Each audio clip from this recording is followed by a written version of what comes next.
പഹൽഗാം ആക്രമണത്തിന് പിന്നാലെ അതിർത്തിയിൽ പിരിമുറുക്കം തുടരുന്നതിനിടെ ദില്ലിയിൽ തിരക്കിട്ട ചർച്ചകൾ. പ്രധാനമന്ത്രി നരേന്ദ്രമോദിയുമായി പ്രതിരോധ മന്ത്രി രാജ്നാഥ് സിംഗ് കൂടിക്കാഴ്ച നടത്തുന്നു. സ്ഥിതിഗതികൾ വിലയിരുത്താൻ ആഭ്യന്തര മന്ത്രാലയത്തിന്റെ യോഗം ഉടൻ ചേരും. ജമ്മുകശ്മീർ നിയമസഭയിൽ പ്രത്യേക സമ്മേളനം ആരംഭിച്ചു. അതേസമയം ദേശീയ സുരക്ഷ കണക്കിലെടുത്ത് പാക് യൂട്യൂബ് ചാനലുകളെ ഇന്ത്യ വിലക്കി. BBC റിപ്പോർട്ടിംഗിനെതിരെ കേന്ദ്ര വാർത്താവിതരണ മന്ത്രാലയം BBC വേൾഡ് മേധാവിക്ക് കത്തയച്ചു. നോബൽ മാരിക്കാരനും ആദിൽ പാലോടും വീഡിയോ ജേർണലിസ്റ്റുകളായ വിജിത് ഊർക്കടവും മനു ബാലകൃഷ്ണനും കശ്മീരിൽ തുടരുകയാണ്. ദില്ലിയിൽ നിന്ന് VS രഞ്ജിത്തും ജോയ്സ് ഡാനിയലും അപ്ഡേറ്റുകളുമായി നമുക്കൊപ്പമുണ്ട്. നമുക്ക് VS രഞ്ജിത്തിലേക്ക് ആദ്യം പോകാം. VS രഞ്ജിത്ത്, കേന്ദ്ര ആഭ്യന്തര മന്ത്രാലയം നിർണായകമായ ചർച്ചകളിലേക്ക് കടക്കുന്നു. പ്രതിരോധ മന്ത്രി ഇപ്പോൾ പ്രധാനമന്ത്രിയുടെ വസതിയിലെത്തിയിരിക്കുന്നു. എന്തൊക്കെയാണ് ഇപ്പോൾ ഉന്നതതലത്തിൽ നടക്കുന്ന നീക്കങ്ങൾ? രഞ്ജിത്ത്.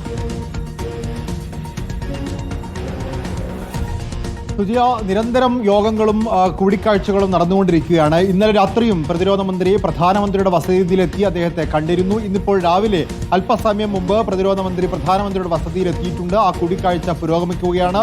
നമ്മുടെ സായുധ സേനയുമായി ബന്ധപ്പെട്ട് ഇപ്പോഴുള്ള സാഹചര്യങ്ങൾ പൂർണ്ണമായും അറിയിക്കുക എന്നുള്ളതായിരിക്കാം ഇന്നത്തെ കൂടിക്കാഴ്ചയുടെ പ്രധാനപ്പെട്ട അജണ്ട. പ്രത്യേകിച്ച് അന്താരാഷ്ട്ര തലത്തിൽ പാകിസ്ഥാന് രണ്ട് പ്രധാനപ്പെട്ട രാജ്യങ്ങൾ പിന്തുണ അറിയിക്കുകയും അവർക്ക് ആയുധങ്ങൾ എത്തിക്കുകയും ചെയ്തിട്ടുണ്ട്. അതിൽ ചൈനയും തുർക്കിയുമാണ് മുന്നിലുള്ളത്. ഇന്നലെ തന്നെ രാത്രിയോടുകൂടി ചൈനയുടെ നൂതന PL-15 ദീർഘദൂര എയർ ടു എയർ മിസൈലുകൾ പാകിസ്ഥാൻ ലഭിച്ചതായിട്ടാണ് വ്യോമസേനയ്ക്ക് ലഭിച്ച റിപ്പോർട്ട്. അതുപോലെ തന്നെ മിസൈലുകൾ ഘടിപ്പിച്ച JF-17 ബ്ലോക്ക് 3 യുദ്ധവിമാനത്തിന്റെ ചിത്രങ്ങൾ അവർ പുറത്തുവിട്ടിട്ടുണ്ടായിരുന്നു. ചൈനയുടെ പീപ്പിൾസ് ലിബറേഷൻ ആർമി എയർഫോഴ്സിന്റെ സ്റ്റോക്കുകളിൽ നിന്നാണ് ഇത്തരത്തിലുള്ള വിമാനങ്ങളും ആയുധങ്ങളും പാകിസ്ഥാന് വേണ്ടി കൈമാറിയിട്ടുള്ളത്. അതുപോലെ തുർക്കിയും ചൈനയിലേക്ക് ആയുധങ്ങൾ എത്തിച്ചിട്ടുണ്ട്. തുർക്കിയുടെ വ്യോമസേനയുടെ C-130 ഹെർക്കുലിസ് സൈനിക വിമാനം കറാച്ചിയിൽ എത്തിയതായിട്ടാണ് വിവരം. അതുപോലെ 6 സൈനിക വിമാനങ്ങൾ കറാച്ചിയിലും ഇസ്ലാമാബാദിലുമായിട്ട് എത്തിയിട്ടുണ്ട്.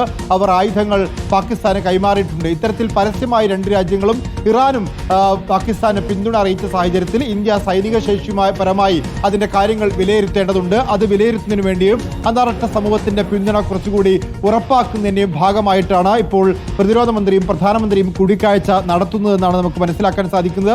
പ്രധാനമന്ത്രി നേരിട്ട് തന്നെ 13 ലോകരാജ്യങ്ങളുമായി സംസാരിച്ചിരുന്നു. അതിൽ അമേരിക്ക ഉൾപ്പെടെയുള്ള ലോകരാജ്യങ്ങൾ, ഇസ്രായേൽ ഉൾപ്പെടെ ഇന്ത്യക്ക് പിന്തുണ പൂർണ്ണമായിട്ടും അർപ്പിച്ചിരുന്നു. അതോടൊപ്പം മറ്റ് ലോകരാജ്യങ്ങളും ഒക്കെ തന്നെ ഈ കശ്മീരിലെ ഭീകരാക്രമണത്തെ അപലപിക്കുന്ന സാഹചര്യമുണ്ടായി.